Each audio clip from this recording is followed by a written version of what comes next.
Quiero comenzar esta sesión un poquito al revés, eh, preguntándoles, tómense unos segundos o un minuto para contestar una pregunta con la que quiero comenzar esta sesión. De todos los males que hay en el mundo, que yo llamo azotes del tercer milenio, en uno de mis libros, en el libro de Solo la persona virtuosa es feliz, tengo el último capítulo que se llama Azotes del tercer milenio. De todos estos azotes,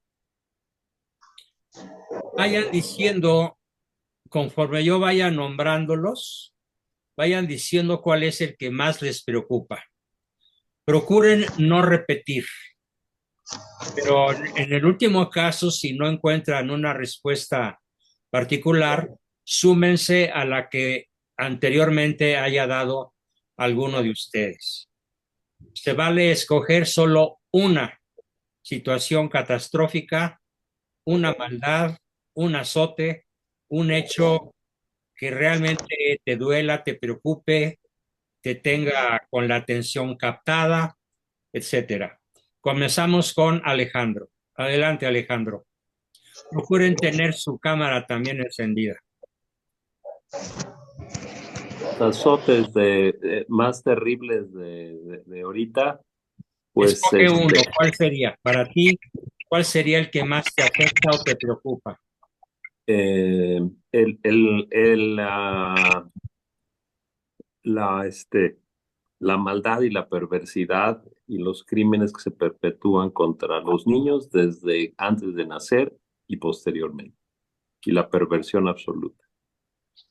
Bien, el aborto y el abuso infantil como la pederastia, el tráfico de niños, como considerado en un paquete de pecados contra la niñez, ¿no? Y la educación, La educación para la maldad y el ateísmo y el no, no, materialismo. ojalá nada más fuera el ateísmo, ¿no? Para la perversión absoluta de sus cuerpos y sus mentes. Sí, sí, es verdad. Bien, continuamos con Jesús Martínez. ¿Cuál sería para ti, Jesús, prende tu micro, tu principal preocupación o señalamiento como, como algo verdaderamente malo? Yo me inclino por el hecho de que se dé la orientación a que cada vez más vayamos alejándonos de las enseñanzas de la iglesia, el desconocimiento de Dios, porque de allí para mí ese es el principio de todos los males. Ujú. Entonces yo me inclino por ahí. El alejamiento de la educación del conocimiento de Dios. Ah, así es. No, y no solo, ¿no? A través de los medios y de otros muchos factores que parece que confluyen todos en ese objetivo, ¿no? Sí, claro, eso es parte de un sistema, pues de un plan que lleva a cabo todo el, el plan de origen que ya perversamente está hecho para que se difunda por todas las posibilidades que se puedan dar al momento, ¿verdad? Bien, tenemos a, gracias Jesús, muy valiosa tu participación. José Guadalupe, regálanos tu foto porque nada más veo el techo gris de donde estás. No, no tengo ahorita foto, doctor, pero pues, la voy a poner en estos días. Voy Bueno, a decirle a mi hijo que me ayude a poner alguna foto porque la verdad no yo foto, todavía, video, bueno, un video, sí. video en Este, vivo, en fin. ok. ¿Cuál La sería Bueno, cámara. para ti la respuesta a la misma pregunta que tus dos compañeros ya contestaron? pues para mí, doctor, el peor azote que se nos puede venir a a toda la humanidad entera es la pérdida de la inocencia de los niños, como lo que quiere hacer la ONU. Pues la pornografía infantil y todas esas cosas de pederastia y todo eso, legalizar todo eso, para mí sería pues una catástrofe porque entonces ahora sí yo creo que sentiríamos la mano de Dios encima. el flagelo de Haces, Dios. haces referencia a una cosa que acaba de publicar la ONU, que dice que los niños a partir de los 5 años tienen Ujú. derecho a escoger tener parejas sexuales adultas Exactamente, porque y que se va a en- llegar a considerar un delito prohibírselos. exacto. Entonces se perdería la inocencia porque se empezaría pues a partir de los 5 años, pero pues yo creo que no sería así. Yo creo que se iría más para abajo, a edades más tempranas. No, Entonces, porque la ONU habla de que el consentimiento, para que no sea delito, tiene que haber consentimiento, como si un niño de 5 años pudiera dar su consentimiento. no, claro que no. Entonces se perdería la inocencia de los niños, que es lo que ahorita posiblemente pues se detenga a la mano de Dios. Si antes en Sodoma y Gomorra, por menos que esto que estamos viviendo hoy, Dios los castigó, pues ahora pues nomás porque está pues Jesucristo nuestro Señor, si no, yo creo que ya esto no existiera.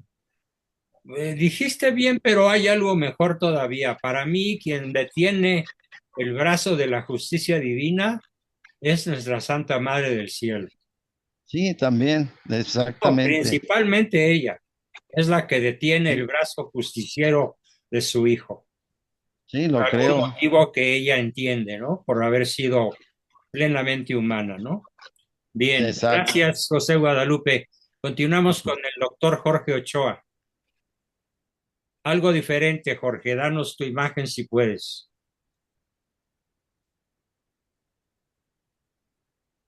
Parece que no me escuchas, Jorge. Ah, ya Ya, estás.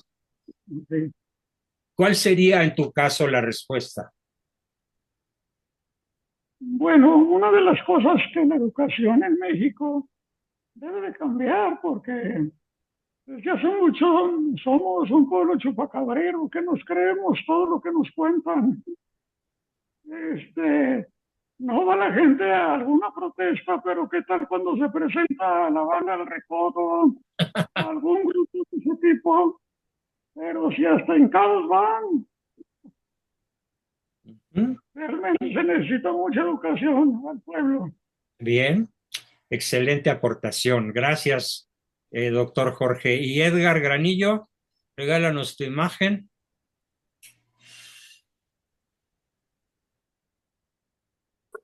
¿Qué tal, doctor?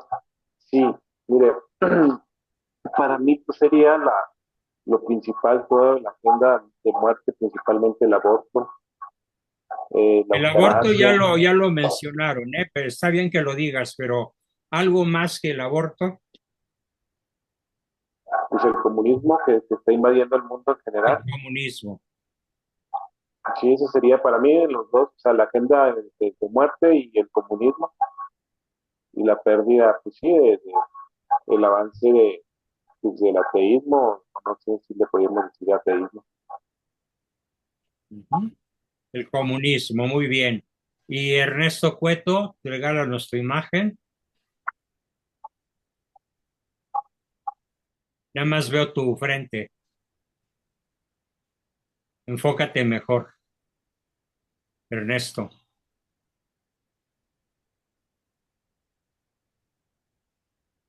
No te lo escuchamos. Prende tu micro, Ernesto.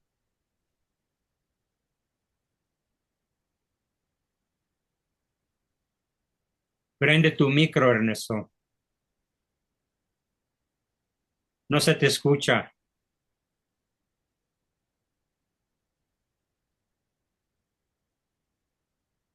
Bueno, parece que no me escucha Ernesto. Nos vamos con María Teresa. Buenas noches, doctor. Pues a mí lo que me preocupa también es la falta de fe que se está perdiendo, porque es un peligro que ahora estén adoptando a la muerte, a la maldita muerte, yo le digo, porque están perdiendo, le está haciendo mucha batalla. Y a mí me da mucho coraje, doctor, porque ya los niños ya no quieren ir al catecismo, prefieren estar en los juegos que tomar, que las madres les enseñen la catequesis, porque yo tengo niños en el sexto, en el libro 6 de Primera Comunión, ya no se quisieron inscribir para el libro 7. Entonces, ¿dónde está ahí la fe, doctor? Ya las mamás quieren, dicen que van a descansar otro año porque ya los niños están cansados. Y pues ya de 15 niños que tenía yo, nada más van 6 menos niños de al la catecismo. mitad. Qué horror. Sí, entonces esa fe, ¿dónde está, doctor? Ya se está perdiendo. Quieren todo fácil. No quieren más años de preparación a los niños. De 9 libros que hay, del 1 al 9, pues son 9 años. Y ellos dicen, ay, no, son muchos libros a la hora de la inscripción. Ay, son muchos libros que no pueden hacer menos. Y eso duele, doctor. Porque entonces, ¿qué les vamos a enseñar a los niños? Si es ahí en el momento más oportuno para transmitirles la semilla, y duele mucho. Muy bien. Gracias, Tere. Excelente tu observación. Y luego tenemos a Lulú. Lulú, ¿qué? A ver, Lulú, darnos tu nombre. Dice iPhone de Lulú, pero ¿cuál es tu apellido, Lulú?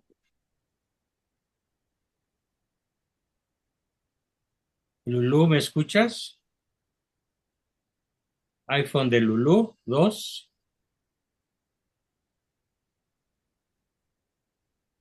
No, parece que no. Ernesto, ¿ya estás en capacidad de decirnos?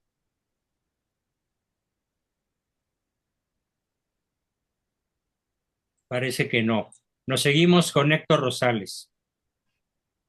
Adelante, Héctor.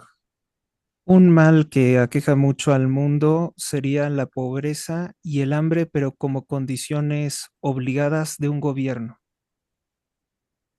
Obligadas por un gobierno, o Sí, sea, intencionales. sí, porque un documento de Naciones Unidas considera que la pobreza es buena para el medio ambiente, la hambruna, que porque contamina menos. No me digas, oye, eso yo nunca lo había escuchado. Ahora sí que me agarraste en curva.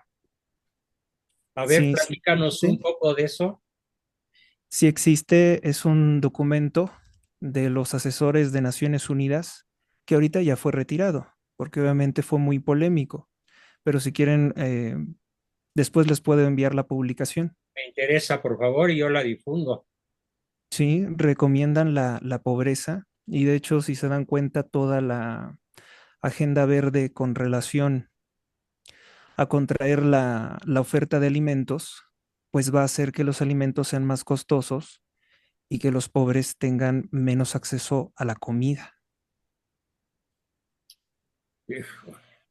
Eso lo ven como que un rico produce 20 kilos de basura al día y un pobre produce medio kilo. Sí.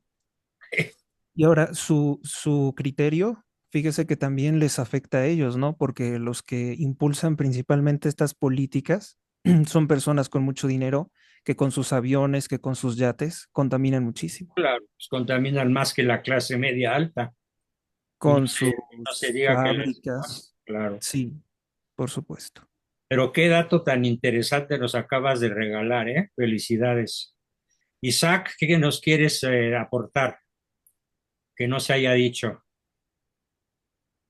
Eh, la pérdida del espíritu. A mí esa parte me parece la más fuerte cuando ya colectivamente, ya todos creemos que no existe, creemos que no hay o nos hacen pues lo que viene, el transhumanismo y que somos máquinas y no somos Que no pues tenemos los hijos alma. de Dios, que no tenemos alma.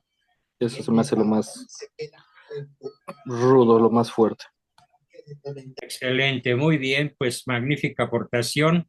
Nos seguimos con Aide. Hola, Aide.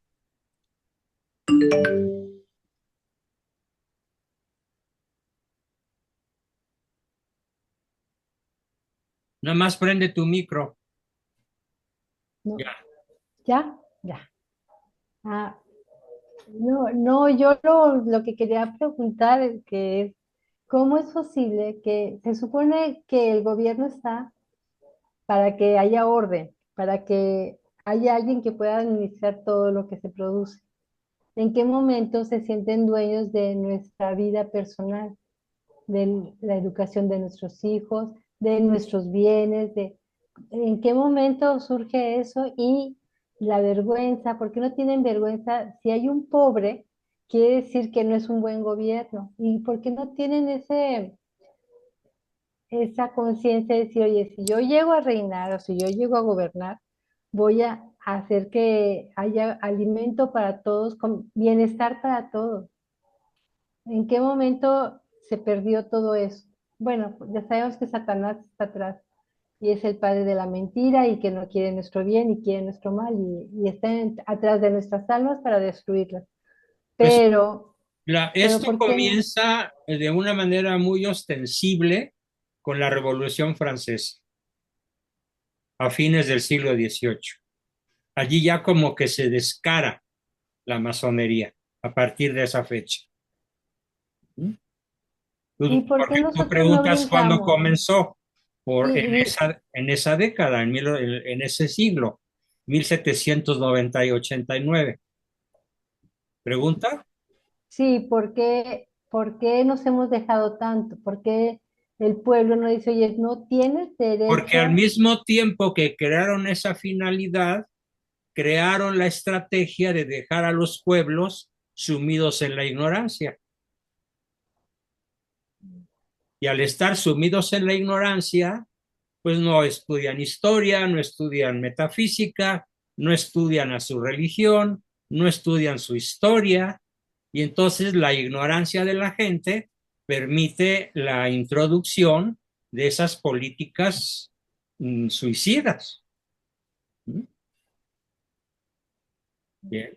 De ahí la enorme necesidad que tenemos, este pequeño grupo, de concientizar lo más posible a la mayor cantidad posible de personas. Para eso es este tema, particularmente, para hacer una sacudida en nuestro entorno y hacer que la gente se dé cuenta de lo que nos están haciendo. Y ¿Y por qué no evitar, tienen cuando derecho? menos en nuestro entorno, que eso ocurra. Bien. Le preguntaba yo, bueno, quiero compartirles una noticia que me tiene particularmente fascinado, ¿no? Y es el hecho de que mi, una de mis nietas eh, me comunicó el día de hoy que ya voy a ser bisabuelo. Ah, El primer nieto, el primer bisnieto que voy a tener. Todavía no sabemos si es hombre o mujer.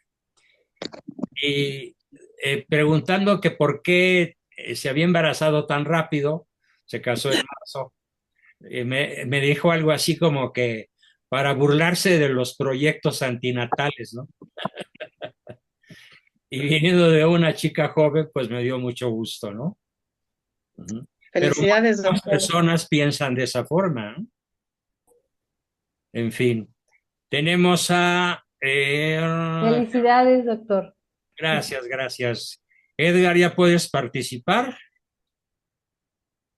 Te estuve esperando cuando tocó tu turno, pero no. Lulú, iPhone Lulú, no. Nos seguimos con Braulio. A ver, Braulio, apórtanos tu punto de vista.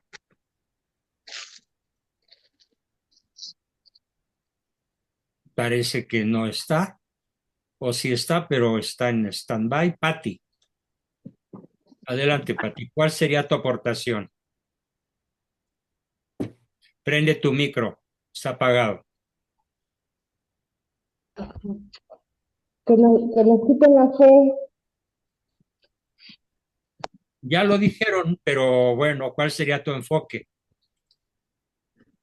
Pues bueno, yo veo que hay mucha gente que ya está depresiva, que están ya con psiquiatras O sea, ya no pueden vivir sin medicamento.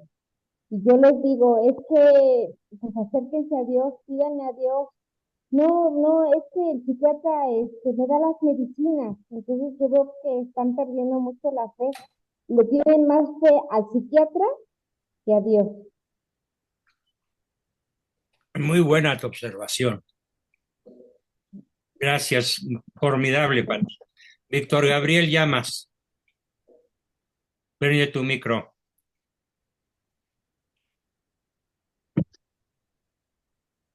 Buenas noches a todos. Mm, de respecto a esto de lo que hemos estado viviendo en el país, he estado pensando esto de que si llega a entrar esto fuerte, nos pueden quitar la dignidad de ser hijos de Dios, como en los países No, eso de no nos Cuba lo y pueden de... quitar. Lo único que nunca nos van a quitar es la dignidad. Sí, eso, ¿por qué Pero, Pueden piensas quitar eso? la vida, pero no la dignidad. pero con todo lo que se está viviendo, como viene la juventud, ya, ya, ya no tienen aspiraciones de ser alguien en la vida, de ponerse a trabajar, de tener aspiraciones, van viviendo una vida, ay, híjole, porque No, trato con varios chavos y a veces les digo, no, hay que salir adelante, hay que ser así, estar bien, agradecerles al Señor y Bueno, para yo ser a eso dignos le hijos de llamaría Dios, la pérdida de la cultura del esfuerzo. sí, porque no quieren esforzarse, o sea, ni aspiraciones tienen de hacer nada, nada más se la pasan ahí sentados o con el teléfono, Ujú. pero sin una aspiración de salir adelante o de ser alguien. Ujú. Y si sigue así la situación, pues sí se va a poner peor. Y por eso he pensado pues que nos quitan la dignidad de hijos de Dios de ya no tener aspiraciones de nada. A ti no te Pero la eso no quita. es perder la dignidad. Eso es perder el espíritu de la cultura del esfuerzo. Porque Meternos en por la ser mediocridad. hijos de Dios, nunca Ajá. perderemos nuestra dignidad, por peores que seamos. La dignidad humana es Oh, intrínseca, es es por ser. por ser. Ok. Y lo que sí se ha perdido y se sigue perdiendo cada día más, de acuerdo con tu comentario, es el espíritu de esfuerzo, la cultura del esfuerzo y del querer salir adelante mediante aspiraciones de orden axiológico superior, ¿no? De Sí, valores. del esfuerzo, El esfuerzo, de ánimo, la del gusto, tenacidad, de del querer. Sí, sí, sí. en fin. Muy bien. Le Eso es toca lo que. a, Entonces me gracias, equivoqué Víctor, de concepto, pero de está concepto, correcta tu sí. aportación. María del Sí. Rayo, todavía tenemos tiempo para que participes. ¿Cuál sería tu aportación, María Rayo?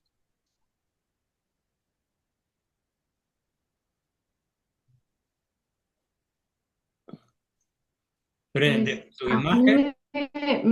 me preocupa mucho y me da mucho miedo, eh, pues es los secuestros, desde secuestros sobre todo para que usan a las personas para sus órganos y privar a las personas de su libertad, ¿no? ¿Mm? Principalmente para el Y tráfico de bueno, y órganos, ante ¿sí? todo exacto, pero va de niños a el aborto también, profesor, y sobre todo también la pérdida de la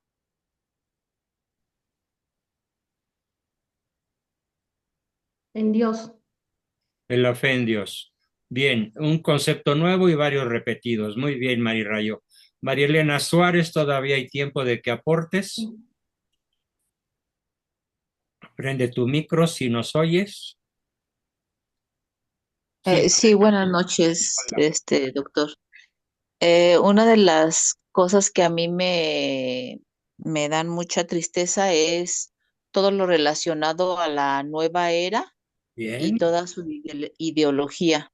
lo que son las famosas constelaciones familiares, que los cuartos, que cuánta cosa, ¿no? Hay, porque desgraciadamente me doy cuenta que mucha gente, por no sé mencionar un porcentaje, pues es abrumador. Yo casi me atrevería a decir que es un 90% de la mayor parte de personas que se dicen católicas y andan La en nueva todas era. esas instituciones, en la nueva era, porque incluso yo pues por curiosidad, no sé si, pues, si hice mal, me invitaron a un grupo, donde promueven, suplementos y cosas así, ¿no?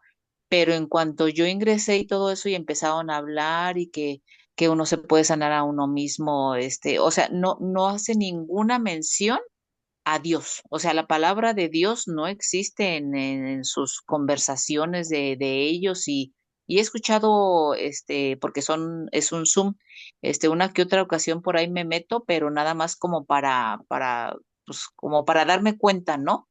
Pero son sesiones hasta aproximadamente de 499 personas, cuando yo estoy viendo que, por ejemplo, aquí somos 39, ¿no? ¿No? En este grupo. Entonces 39, digo, no, 40, sí. sí, Con muchos y alaban a esfuerzos, la, 50, sí. sí, y alaban, súper, no, te adoro, porque pues gracias a estos conceptos yo he cambiado, yo no sé qué, entonces está intestada nuestra sociedad de todas estas cuestiones y pues desgraciadamente hasta en nuestras propias familias, porque tengo pues una hermana de sangre que incluso un día llegó aquí a su casa y traía unas piedras que son como unos cuarzos y entonces yo pues las puso así en la mesa y yo pues se me ocurre tomar una, ¿no? Porque pues, de diferentes colores y me dijo, no, esa ya no la voy a poder, que porque se iba a ir a hacer una limpia y que esa ya no la iba, que porque la energía mía que era diferente de ley. Hay una cosa así que dije, ay Dios santo. Qué Y cosa es, más diabólica. sí, Y además de sí, estúpida, ¿eh? sí, o sea, totalmente así como que dije yo, ay, Jesucristo Redentor, no. Eso, y o sea, eso es una cosa que a mí me aflige mucho, darme cuenta que hay mucha gente.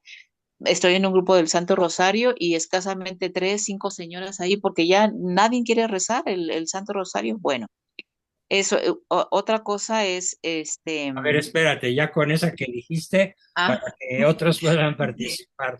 Muy ok, bien. A ver, perfecto. tengo mucha Gracias. curiosidad de una persona que está como iPhone J. ¿Quién es iPhone J?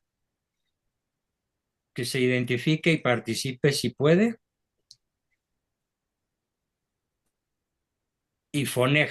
¿Quién eres Ifoneg? Y tenemos otro que nada más puso iPhone. ¿Quién es iPhone? Bueno,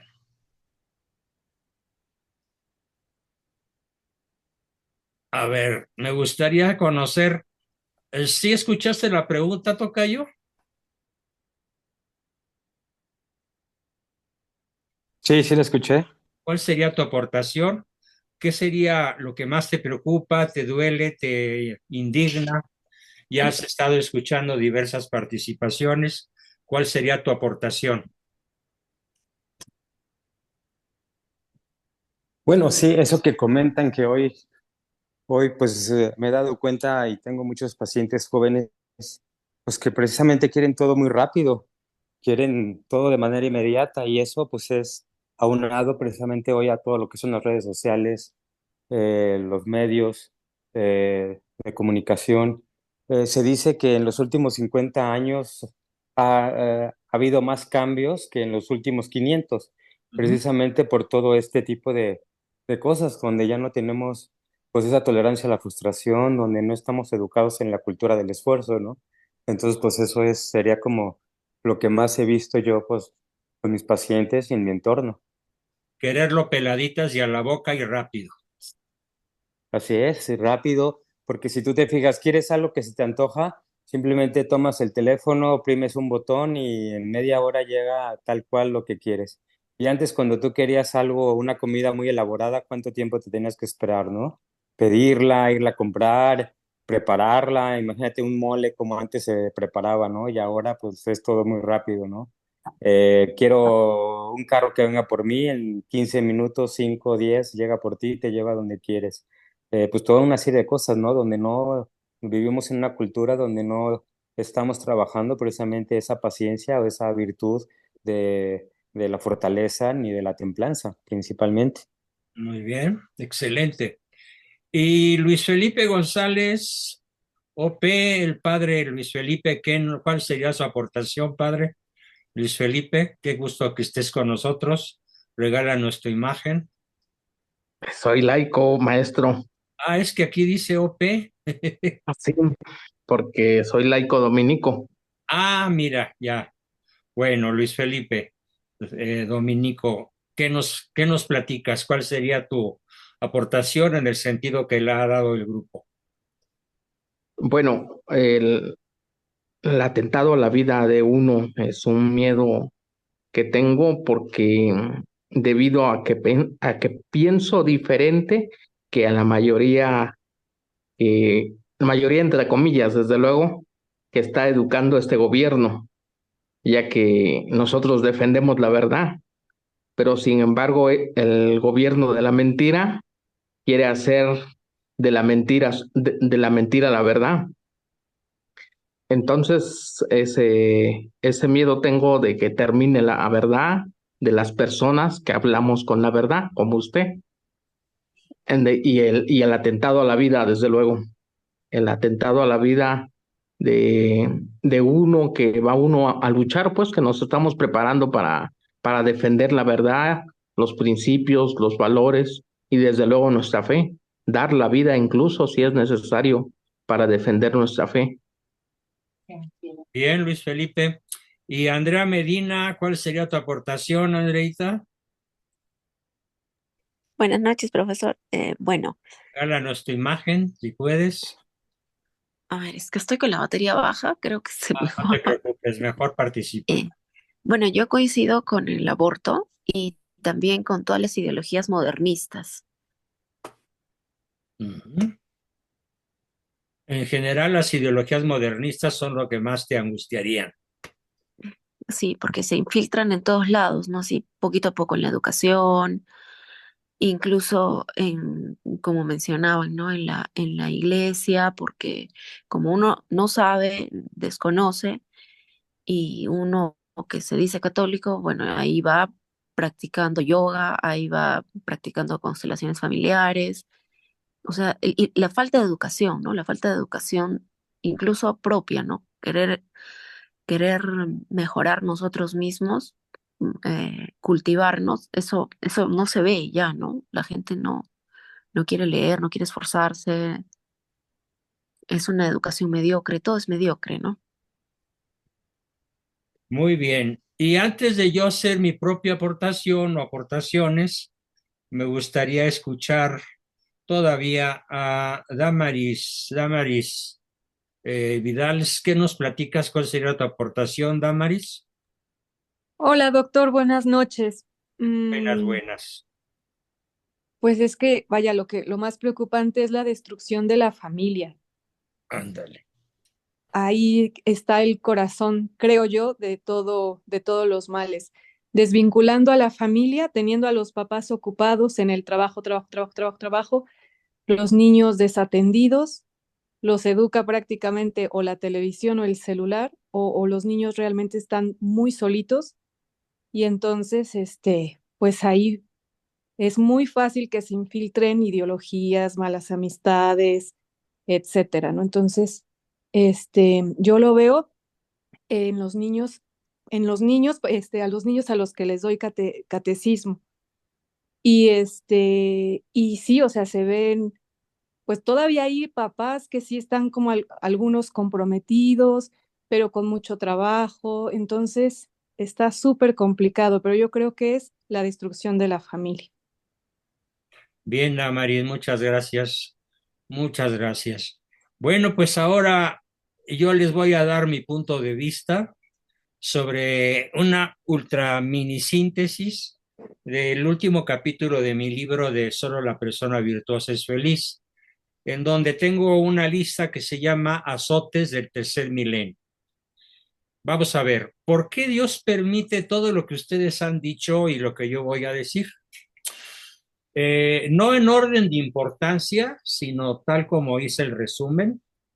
Digo, primero, la búsqueda demagógica de un sistema democrático, cuando en realidad ya México es, desde el primer gran capo de Tuticapi, que fue Miguel Alemán Valdés, presidente de México, desde entonces es un auténtico narcosistema. Desde la Segunda Guerra Mundial, México traficaba con cocaína para mantener la moral alta de los soldados gringos. ¿Cómo ven? Allí empezó el narcotráfico. Y ahí los presidentes de México encontraron la manera rápida, expedita y segura de hacerse ultra mega millonarios en centenares de miles de millones de dólares. Sería el primer azote al que yo me quiero referir. Entonces, no estamos en una democracia, sino en una narcocracia, en un narcosistema. ¿Desde cuándo? Desde 1940, cuando menos. Luego, un sistema fiscal inicuo que perdona impuestos a las grandes firmas y ahoga al pequeño contribuyente cautivo desde las nóminas de las bollantes empresas transnacionales y nacionales que se las ingenian para hacer tranza o convenios a fin de pagar la menor cantidad de impuestos, lo cual empobrece a la familia mexicana. Un azote verdaderamente brutal es el patético Importa Madre su Salud, mejor conocido como Instituto Mexicano del Seguro Social, insolvente, casi siempre al borde de la quiebra, sarcásticamente denominado por la chispa popular como el Importa Madre su Salud, pero que ahora, según el PG en su último informe, es el mejor sistema de salud del mundo, mejor que el de Dinamarca. Gritado a voz en cuello, yo sinceramente vi drogado al PG, drogado seguramente por sus médicos para que pudiera lanzar una perorata de 2 horas en donde se le contabilizaron más de 300 mentiras. Mientras que el IMSS sostiene un serio avance en la cultura de la muerte con su forma de abortos, anticonceptivos y similares. Por poner solo un ejemplo de esto, yo recuerdo un caso muy dramático sufrido en mi familia, en la esposa de mi hermano Fernando, que en paz descanse, en donde ella siendo atendida en el IMSS, cuando salió de un parto, el médico le dijo, pues por razones de salubridad y de mantenerla sana, le extirpamos la matriz, sin avisarle y sin pedirle su consentimiento. Esto llevó a mi hermano a hacer una investigación muy seria sobre cuántas mujeres en el IMSS están sometidas a este tipo de cirugía y las cifras son aterradoras, porque el IMSS se maneja con una política antinatalista. Brutal, brutal. Sí, sí, lo había escuchado. Una calidad educativa de la corrupta Secretaría de la Educación Pública que nos coloca en el último lugar de excelencia académica continental. Si tenemos en América 36 naciones, pues ocupamos el lugar 36 y si no ocupamos el 37 es porque no hay en cuanto a calidad educativa. Imagínense el tamaño de este azote. Otro, el agro mexicano abandonado, improductivo, erosionado por consigna masónica internacional, que no proporciona a la masa de hambrientos mexicanos. 60 millones de mexicanos sufren hambre, casi la mitad de la población, debido a las políticas de la masonería internacional y partiendo de la base de que nuestros productos agropecuarios podrían garantizar la existencia a reventar con excelente comida de todos los habitantes de este continente, no nada más de los mexicanos, debido a su diversidad de climas, a su fertilidad, a su enorme cantidad de ríos, de agua, de grandes yacimientos subterráneos de agua. México es un país privilegiado por la naturaleza, pero como dice algún chiste, no te preocupes, ahí voy a poner a los mexicanos.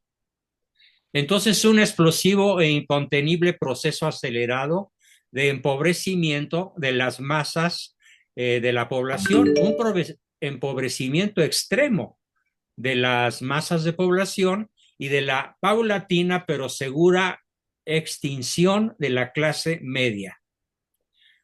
Una rapaz y oligofrénica política energética que ha hecho de Pemex la caja de dinero en efectivo del sistema para mantenerse en el poder. Deuda, 2 billones de dólares es la deuda de Pemex. La asfixiante contaminación urbana y campestre que asfixia y deteriora toda forma de vida, sobre todo la humana. Nosotros vivimos en una zona privilegiada a 2.600 metros de altitud y cuando nos asomamos desde la avenida Conscripto a la ciudad, allá abajo, 400 o 500 metros abajo, nos da miedo entrar a la masa, al masacote de aire negro contaminado, que se ve como una inmensa nube negra sobre el Valle de México. Eso es lo que respiran 15 millones de capitalinos. Imagínense ustedes las consecuencias, sobre todo para la niñez. Los empresarios voraces, enfocados casi todos a obtener ganancias rápidas, sin riesgos y que producen altísimos niveles de usura. El triple criterio del clásico empresario: corto plazo, altas utilidades, cero riesgos. Así trabajan ellos en su gran mayoría. Haciendo caso omiso, por supuesto, de la doctrina social católica, que pide para la clase obrera un salario remunerador, no nada más justo de acuerdo a la ley, que es injusta, sino un salario que dignifique la vida del obrero y la vida del trabajador. Los más media o medios de comunicación que se dedican a manipular a las masas en vez de informarlas, formarlas y educarlas, además de sanamente divertirlas. El poder mediático dispone de recursos del Estado, dizque para causas filantrópicas, que maquillan las profundas lacras sociales, mientras se encubre y justifica las políticas que las generan. Capitales especulativos cuyos criterios de éxito chupan la hemoglobina de la humanidad. A ningún poderoso le importa la destrucción de los ecosistemas. El baño de petróleo en el Golfo de México, gracias a la criminal displicencia de la British Petroleum, equiparable a la negativa de los USA para frenar el obvio calentamiento global. Prefieren la riqueza a corto plazo a costillas del planeta. Así, en la cumbre ecológica de Cancún, desde noviembre de 2010 hasta la fecha, ha sido un rotundo fracaso la conservación del planeta. La aglomeración y la contaminación de las grandes ciudades. Se venden más autos, se realizan más pasos a desnivel, más vías rápidas y la atmósfera, por lo tanto, se vuelve cada día irrespirable. Una noticia que me tiene entre asombrado y esperanzado es que los chinos ya lograron hacer funcionar el primer automóvil movido, adivinen por qué, por agua. Por agua. Por agua. Por agua. Mediante un catalizador que separe el oxígeno del hidrógeno, arroja el oxígeno a la atmósfera y el hidrógeno a las válvulas de combustión del motor. cero contaminantes y con 60 litros de agua recorres 800 kilómetros. Espero que logren los chinos con esta tecnología un avance verdaderamente significativo que permita una reducción sensacional de los gases tóxicos que se emiten a la atmósfera. Pero no me extrañaría que el inventor o las fábricas chinas que fabriquen automóviles movidos por agua sufran serios atentados y hasta una guerra promovida por los Estados Unidos para evitar el desplome de sus fábricas de automóviles que producen una riqueza inconmensurable y para evitar la quiebra de las petrolíferas, porque su petróleo ya no se va a tener que convertir en gasolina. Imagínense el futuro apocalíptico que esto puede significar.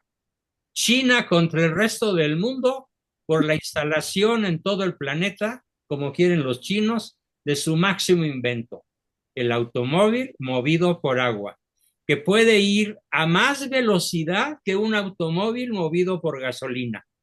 Impresionante. Verdaderamente. Entonces se va a encarecer el agua. El agua, pues el agua está, nomás abres la llave y llenas tu tanque. Pues sí, pero la van a encarecer. No necesariamente, el agua en realidad es un producto que está al alcance. A ver, ¿cómo pueden encarecer que si yo juntara en los baldes adecuados la cantidad de lluvia que ha caído en los 2 últimos meses, tendría como 5,000 litros almacenados? ¿Cómo pueden encarecer el agua de lluvia? Imposible. Ahí ya no. No. ¿O el agua del mar? No. No, ¿O tampoco. el agua de los ríos? Menos. No. Otra cosa tremenda. La amenaza nuclear. Aquí cerquita de México, en Veracruz, Laguna Verde, que no parece quitarle el sueño a nadie, mientras toda la región se encamina hacia otra catástrofe del tipo de Chernobyl. Para los que no sepan qué pasó en Chernobyl, Rusia, la explosión de una central nuclear ha causado centenares de miles de muertes y millones de enfermedades de origen nuclear. La corrupción gubernamental, particularmente en México, ha pasado a formar parte del paisaje cotidiano. Todo mundo hace trampa y ya nadie se escandaliza. Nadie propone o desarrolla medidas efectivas para detener a la masa de sinvergüenzas que nos gobiernan, con todo y su iniciativa México, que es uno de los fraudes mediáticos más inteligentes y pérfidos de nuestra historia. Otro, el terrorismo internacional que hace de las suyas en docenas de países, sobre todo europeos, mientras el hambre y la miseria de las grandes masas siguen arrollándonos. En México particularmente, la impunidad criminal, comenzando por la del presidente, que al amparo de los impolutos criminales de cuello blanco, se vuelve la meta soñada por millones de niños, adolescentes, jóvenes, adultos y ancianos de todo el México corrompido y, por qué no, también de todo el planeta. La violencia cotidiana, que ya es solo un tema de fría e impersonal estadística. Para su información, en este último fin de semana, las cifras oficiales dadas por el gobierno de México es que el narcotráfico mató 260 personas entre viernes, sábado y domingo. Ya acumulamos 198,000 asesinatos por la violencia del narcotráfico en este país, desde que comenzó el sexenio, que triplica las cifras de sexenios anteriores. Las conductas contra natura son hoy llamadas conquistas humanas, conquistas humanistas o avances feministas. Ya no se grita viva Cristo Rey, ahora se grita viva Cristo Gay. Y hay sacerdotes que celebran misas poniendo encima del altar la bandera gay y dando la comunión y la absolución a parejas ¿En gay en México, dónde? en México, en Chicago, en Phoenix, en Nueva York y curiosamente también en Roma. Repito, sacerdotes que celebran misa con los altares adornados al estilo gay y que bendicen parejas gay y les dan la absolución sin necesidad de confesión y lo peor de todo, cometen el sacrilegio de darles la Sagrada Comunión. Dios mío. En Para su Saltillo con información. Raúl Vera, el obispo Raúl Sí, Vera. aquí en México el obispillo, el obispón ese Raúl Vera, de Saltillo, por cierto. La prostitución asalta nuestros hogares desde las pantallas de nuestras televisiones por medio de la insolente exhibición de atractivos cuerpos que no pueden mostrar otra cosa que aquello que será pasto de gusanos y fertilizante agrícola. Como les he dicho a algunas de estas señoras, cuando yo trabajaba como asesor en Televisa, les preguntaba, ¿y no tienes algo más interesante que mostrarme? ¿Algo que no esté a la vista, sino que salga de tu cabeza? Y la respuesta era, ay, no entiendo tu pregunta, anticuado, vejete. Sí, claro, a mucha honra. Lo peor, el tráfico de drogas mortíferas, que está capitaneado por personas más o menos ocultas en el seductor depredador sistema narcopolítico. Entre algunos sectores políticos se piensa que en México ya se vive como un narcoestado similar al que padeció Colombia. Pero en Colombia, los colombianos se armaron de valor y exterminaron el narcoestado. En México tal parece que de eso vive México, del narcoestado. Tan preocupados están estos ingenuos que ya han hablado sobre el tema con autoridades yanquis, tanto para saber cómo detectarlo como para tratar de entenderlo y eventualmente hacerle frente. Pero esto es cosa de burla y risa, porque justamente son los gobernantes yanquis visibles, comenzando por Biden, quienes hacen como que lo combaten, sin querer ni poder combatir a los verdaderos titiriteros ocultos en los edificios inteligentes de la banca mundial y en otros centros de poder, quienes surten a reventar sus arcas con un cash inagotable. ¿A quién le interesa frenar a los narcos si una vez cerradas las fronteras a las drogas, nadie podría detener a 40 o 50 millones de adictos que capaz que llegan como puedan hasta Venezuela con tal de adquirir sus drogas? ¿Norteamérica dejaría de ser una nación viable si sus narcoadictos se viesen súbitamente privados de sus efímeros paraísos inhalados, fumados, tragados o inyectados? Ítem más, el aborto de millones de personas ha convertido el vientre de las madres en el sitio más inseguro para los bebés, particularmente en la capital mexicana, al amparo del lema satánico de el feto no es persona, según la tesis de una gran mayoría de diputados de Morena, que hoy son mayoría abrumadora en la Cámara de Senadores y en la Cámara de Diputados. Bueno,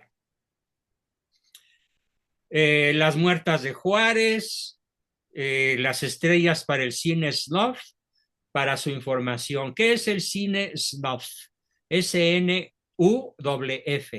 El cine snuff, de particular éxito en ciertos ambientes corrompidos de la clase alta, es un cine en donde se filman en tiempo real asesinatos reales, no son trucos cinematográficos, y mientras mayor crueldad, descuartizamientos y torturas se exhiben en esos filmes de alta definición y de excelencia, digamos, fotográfica, cinematográfica, mientras más crueldad se exhiba, más valor tienen.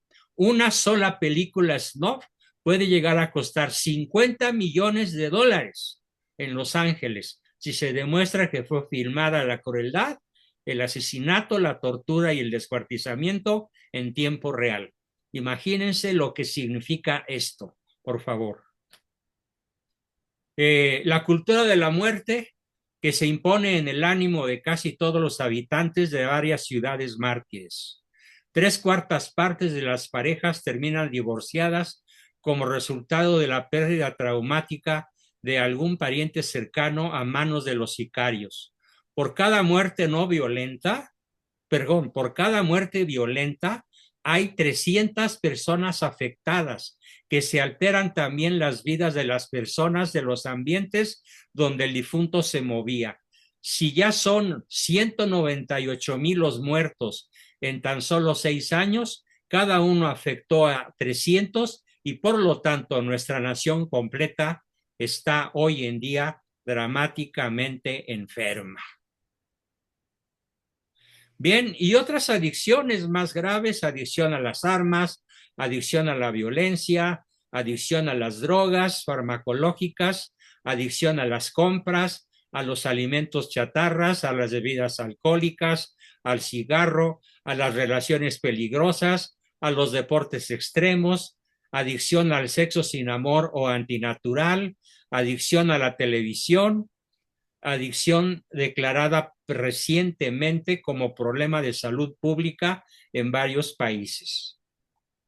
Esto significa que nuestras adicciones existen o se explican porque buscamos denodadamente cualquier cosa que nos produzca placer instantáneo a través de la generación de endorfinas instantáneas a cualquier costo. Muy bien, todo esto es el mal que Dios permite. Y ustedes se preguntarán, ¿y por qué Dios permite todas estas barbaridades? Con esta introducción hecha por ustedes y por un servidor, el problema apenas está planteado, porque da para muchas reflexiones este brutal problema teológico que hoy empiezo a compartir con todos ustedes, buscando desarrollar en todos nosotros la mejor versión de nosotros mismos para tener herramientas de gran altura intelectual, teológica, filosófica, para ser capaces de combatir todo el entorno que nos rodea, aunque seamos una ultra minoría aparentemente desarmada. Pero tenemos una arma insuperable, invencible, que es finalmente la que al final de los tiempos vencerá, la verdad. Y Cristo es la verdad. Y su victoria nos ha sido asegurada por Él mismo. Mientras tanto, reflexionemos. La existencia del mal en la historia humana ha sido siempre, déjenme resolver aquí un problemilla.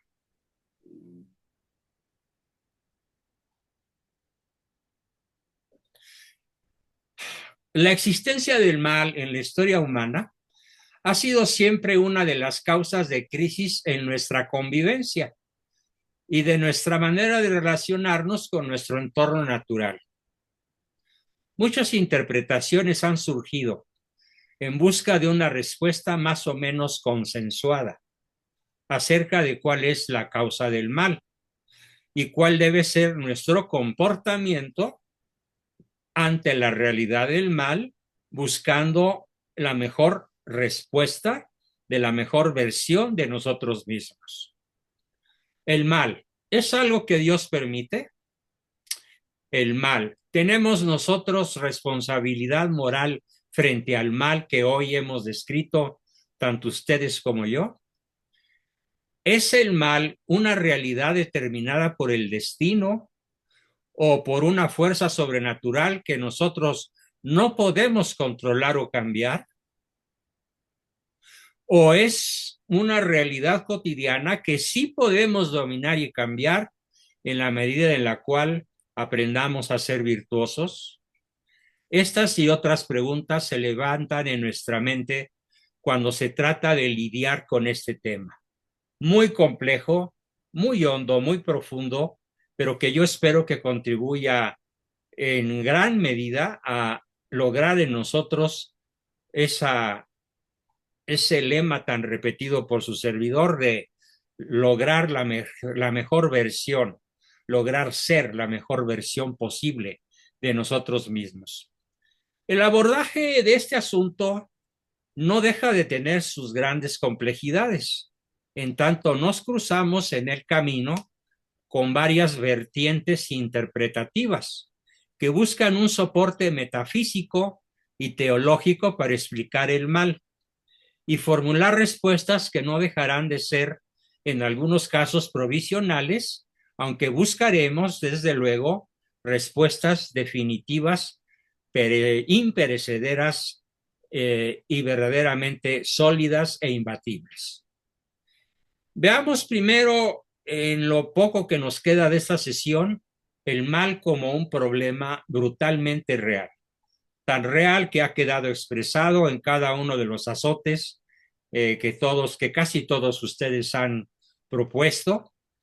El mal, pues, como un problema. El encuentro con el mal es una experiencia humana universal, insoslayable, inevitable.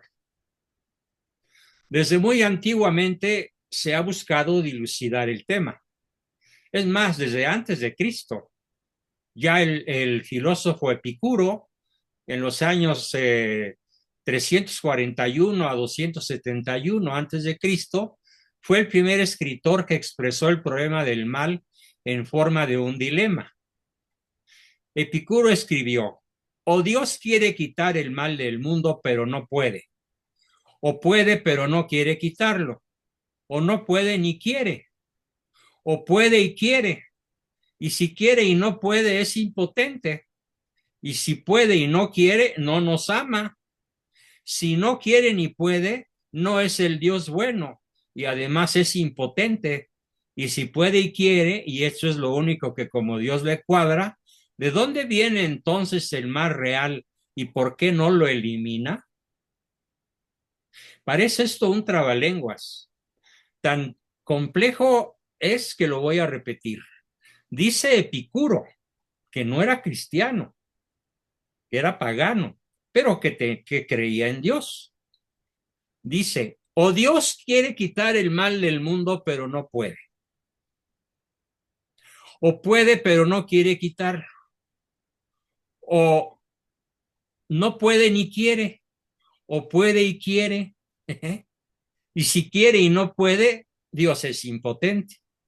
Y si puede y no quiere, entonces no nos ama. Y si quiere ni puede, si no quiere ni puede, no es el Dios bueno. Y además es impotente. Si puede y quiere, y esto es lo único que como Dios le cuadra, si puede y quiere, y esto es lo único que como a Dios le cuadra, ¿de dónde viene entonces el mal real, ampliamente descrito aquí, y por qué no lo elimina? Ya los antiguos griegos se lo planteaban de una manera tan aguda y contundente. El planteamiento de Epicuro es genial, la verdad, y resulta ser un alegato supremo contra Dios. Es el descrédito de la idea de Dios. Este juicio contra Dios nos hace recordar el episodio bíblico en el que tanto Job como sus amigos llevan a Dios al tribunal para cuestionar sus acciones y el sentido de su justicia.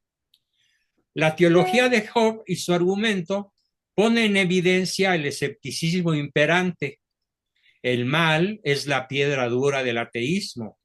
Es como una roca en la que se estrella y naufraga la teodicea, que es la ciencia de Dios, pero a la luz natural de la razón. La genial síntesis de Epicuro no ha tenido que cambiar ni ha perdido fuerza con el tiempo y hoy aflora con nuevos matices. Existe un célebre pasaje en la novela formidable que yo he leído cuando menos un par de veces, estremecido, un formidable novelón de Dostoyevsky, el mejor escritor ruso, que se llama Los Hermanos Karamazov, en el que Iván, uno de los personajes masculinos, y Alyosha, su novia, discurren sobre el dolor inocente del niño destrozado por los perros del tirano. También encontramos en la clásica obra de Alberto Camus, en su libro de La peste, similares argumentos, y en el que, como en la obra anterior, los bacilos de la peste han sido un vehículo simbólico de gran expresividad. Por cierto, Dostoyevsky sí creía en Dios, y él en Los Hermanos Karamazov plantea, en la discusión de Iván y Alyosha, plantea tesis formidables que aquí vamos a ver para resolver el por qué Dios permite que un niño inocente sea destrozado por los perros del tirano. En cambio, Camus en La peste plantea similares argumentos, pero en donde los bacilos de la peste, que ocurre en Orán, una ciudad africana del norte de África, han sido un vehículo simbólico de gran expresividad para manifestar el mal en el mundo. Este es un símbolo que suscita connotaciones de ternura, de dolor y desamparo. El libro de Albert Camus. Durante la Segunda Guerra Mundial, los campos de exterminio nazi levantaron otro símbolo, más prosaico y desgarrador. Pareciera que el hombre se convirtió en un lobo para el hombre. Aclarando nada más que nunca fueron 6 millones, que fueron solo 300,000 las víctimas en Auschwitz y Dachau, los dos campos principales de exterminio nazis. Ustedes me pudieran decir, ay, pero 300,000 son mucho. No, bueno, de acuerdo, aunque hubieran sido 5 o 10,000, son 300,000, pero no 6 millones. No se traguen ese cuento, ese holocuento, pues. Hoy en día, con mayor expresión, con mayor comprensión del fenómeno religioso y con la racionalidad propia del proceso de secularización, la concepción del mal descongestiona el problema teológico. La fatalidad natural no es reconducible directamente al Creador, sino que tiene una base en la libertad humana. Repito, la concepción del mal la concepción del mal descongestiona el problema teológico. No es un problema teológico. La fatalidad natural del mal no es reconducible directamente a Dios, sino que tiene una base en la libertad humana. Dios ya no es el tapahuecos de lo que no podemos explicar y queda exonerado frente a nuestros reproches. Únicamente nosotros somos culpables del mal que todos los días vemos en las infinitas variaciones que hoy, algunas de ellas, hemos contemplado. Ya sea que reflexionemos en el relato del niño destrozado por los perros del tirano en Los Hermanos Karamazov, o en el mito del Génesis en su lección sapiencial, utópica en su forma protológica. Sí, porque hay que reconocer que la Biblia usa un lenguaje simbólico. De todas maneras, en todos estos casos, nos indican que los seres humanos causamos el mal, pero que podemos aspirar a remediarlo bajo la condición de nuestra propia libertad. De esa libertad que mal usada, pero que no deja de ser libertad física o libertad para, hacemos el mal. Pero también podemos realizar el bien si queremos.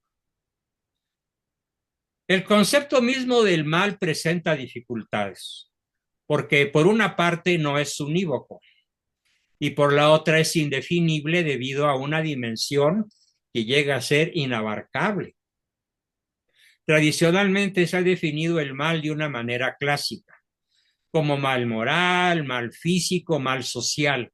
Esta tríada de 3, moral, físico y social, pone de manifiesto el carácter poliédrico, es decir, una forma masiva que tiene poliédrico, una forma poliédrica, es decir, muchos lados, infinidad de lados o aristas como las que tiene un diamante. Aunque la realidad del mal es multiforme, en esencia segrega la crueldad concreta de lo maligno. El mal hiere, el mal desgarra, el mal provoca dolor. Y el mal, ante todo, quiero que tengan una idea muy sólida esta noche, a partir de esta noche, el mal es la ausencia del bien. El mal como tal no existe. El mal se define en filosofía como la ausencia del bien. Así como en teología sería la ausencia de Dios. Y el infierno, que es el mal fundamental al cual podríamos llegar a concurrir, es la ausencia total, permanente y definitiva de Dios. La ausencia del bien supremo sería el infierno. El mal, pues, nos confronta con una hondura abismal, abismática, de abismo, que no podemos explicar en su última esencialidad. Es un misterio de iniquidad. Mysterium iniquitatis, como dice San Agustín. El mal es algo que nos afecta a todos negativamente y pone nuestra existencia en un estado de agonía y tragedia. El acceso al tema nos ubica en ópticas distintas, según sea nuestra experiencia humana del mal, pero el dominador común de todo el mal que nos ocurre es el dolor que nos produce. Por eso es tan importante tratar a profundidad, con mucha paciencia, mucha calma, mucha hondura y muchas bases, tanto filosóficas como teológicas, el problema del mal. Me sumo a la opinión versada de varios estudiosos en la que afirman su posición, que no es tarea de una teología explicar el mal, sino más bien indagar cómo puede ser posible creer desde la experiencia del mal. ¿Cómo puede ser posible mantener la fe en medio del mal que nos ocurre? Porque díganme si no es verdad. Todos conocemos a algún pariente que ha dejado de creer en Dios por lo mal que le ha ido. Porque ha perdido a un hijo, porque ha perdido a su cónyuge, porque tiene una enfermedad incurable, porque le han robado todos sus bienes, porque tiene una situación tan dramática que resulta irreconciliable aparentemente con su fe en Dios. Y entonces viene el hecho de renegar. El mal que me ocurre no es compatible con que Dios exista. Dios no existe, porque si existiera, no permitiría que esto le ocurriera a este niño devorado por los perros del tirano. Si Dios existiera, no sería posible que hoy nos gobernara el peje. Si Dios existiera, no es posible que los narcos gobiernen en este país y se campeen con sus armas y sus camionetas por todo México, haciendo una ostensiva y brutal presencia de su poder insuperable.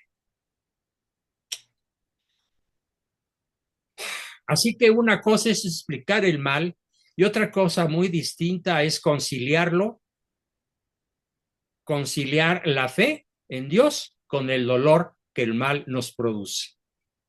Los varios intentos de explicar el mal, tanto de las teodiceas como de la teología clásica, nos han dejado un saldo decepcionante, porque se debe demostrar hasta dónde una respuesta especulativa ha dejado satisfecha una pregunta existencial. ¿Qué quiero decir con esto? Que por mucho que especulemos, que por mucha filosofía, que por mucha teología que aquí lleguemos a manejar, si el mal que nos ha causado la vida, el prójimo, el mal que Dios ha permitido que nos ocurra, nos ha causado tal dolor que no lo hemos podido superar, esto requiere una explicación muchísimo más profunda, muchísimo más personalizada, vivencial, psicoterapéutica, práctica, que lo que nos pueden dar las teorías, por completas y avanzadas que estén. Una de las claves de la teología que vamos a manejar aquí es que la fe es compatible con el sufrimiento provocado por el mal. ¿Pero cómo? ¿Cómo es que va a llegar a ser compatible la teología con el mal que nos ocurre? Al margen de que el mal pueda o no explicarse teológicamente, el asunto más resueltamente teológico es que Jesús de Nazaret es paradigma de nuestra experiencia del mal, por cuanto él creyó desde la experiencia del mal. Después de esas reflexiones previas, haremos un intento de aproximación teológica al problema del mal en San Agustín, obispo de Hipona, quien en su momento histórico abordó este tema como una reacción frente a las herejías de su época, que ponían en un callejón sin salida el tema de Dios como supremo bien y dispensador de la gracia. A esto se enfrentó San Agustín, y toda la experiencia de San Agustín que vuelca en su libro de las Confesiones, aquí la vamos a exponer de manera que de una forma vivencial, cada uno de nosotros pueda resolver el problema del mal en su propia persona, en su propia familia, en su propia vida, en su propio quehacer profesional. Claro que con las limitaciones propias del tiempo, pero buscando la mejor fórmula para comprender la realidad, los santos quieren responder desde una perspectiva pastoral al origen del mal y de cómo ésta afecta el orden creado por Dios y de cómo el mal, afecta negativamente el orden creado por Dios. Bien, pues hoy ha sido la introducción a nuestro tema que va a llevarnos varios lunes sobre por qué Dios permite el mal. Espero que nuestro quórum aumente y que les transmitan a otras personas, a amigos, a conocidos, a familiares, que este tema es crucial para resolver muchos problemas que nos causan neurosis, depresiones profundas, psicosis, adicciones, problemas existenciales que aparentemente no tienen solución, porque responder de modo correcto, de modo profundo y definitivo al problema del mal nos hará encontrarnos a golpe, de pronto, de manos a boca, de cara al bien supremo, se los prometo. Con esto terminamos nuestra sesión de hoy y espero que nos podamos volver a ver el próximo miércoles. Muchas gracias a todos, Dios los bendiga y a luchar contra el mal. Bien, gracias a todos, muy buenas. Gracias, doctor. Buenas noches, doctor. Buenas noches. Buenas noches. Bendiciones. Gracias, doctor. Gracias a todos. Gracias por el Buenos tema. días. Gracias a Gracias, todos. doctor. Muchas gracias. Buenas noches. Buenas noches a todos.